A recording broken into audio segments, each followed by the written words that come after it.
But who doesn't love a little bit of Netflix and chilling, huh? I love it.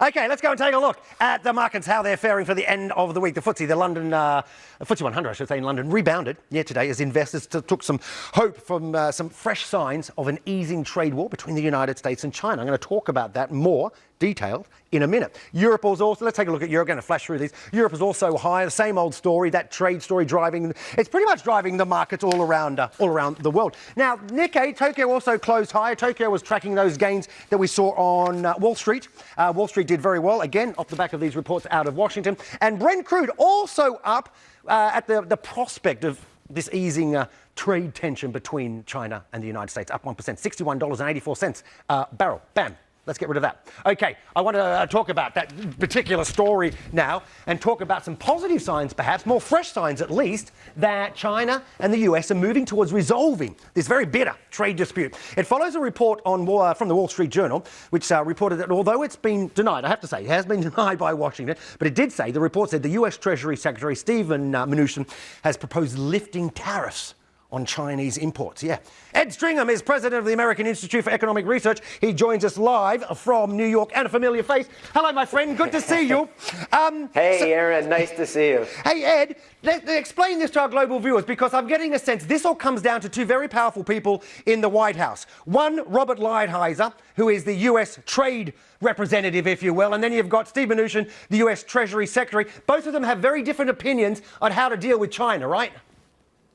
Yeah, so the idea is that Lighthizer is much more of an interventionist. We need more tariffs. China's bad, bad, bad.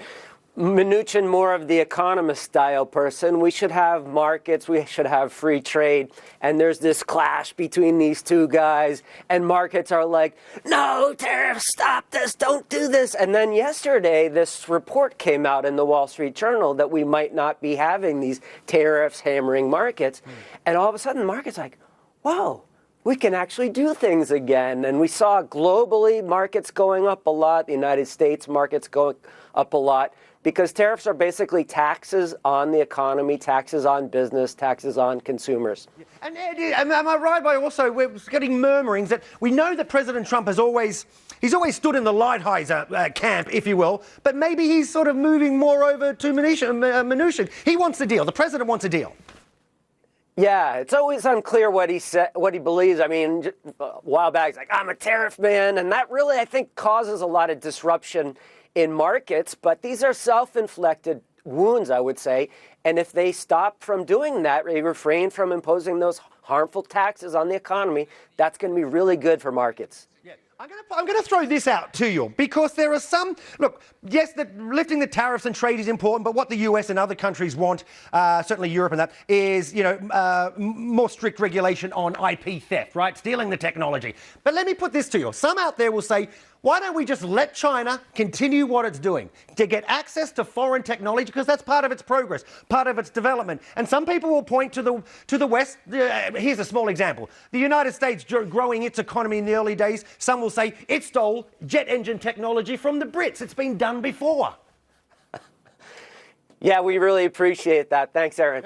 No, it's amazing. A lot of the businesses that go into China know that their business partners are going to be, working with them closely and actually maybe even taking a lot of their technology. And those firms opt into that. The fact is, those people see gains from interacting with China.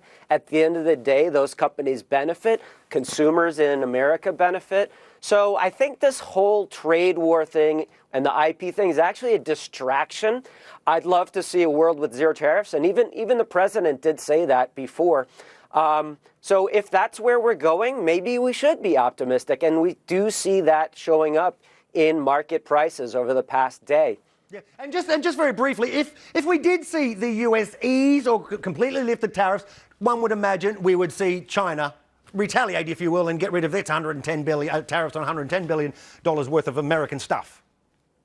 Oh, yeah, that's the goal. I mean, American companies are being hammered by this. Internationally, this has not been helpful for people. And so to get rid of these massive taxes on American firms would be huge in a very positive way for American businesses. And all of us would benefit. Indeed. Ed Stringham, always a pleasure, my friend. Have a great weekend. We'll see you soon. Thank you very much. Thanks. Ed Stringham joining us there. Very lively, Ed Stringham. I haven't given him nothing in his water.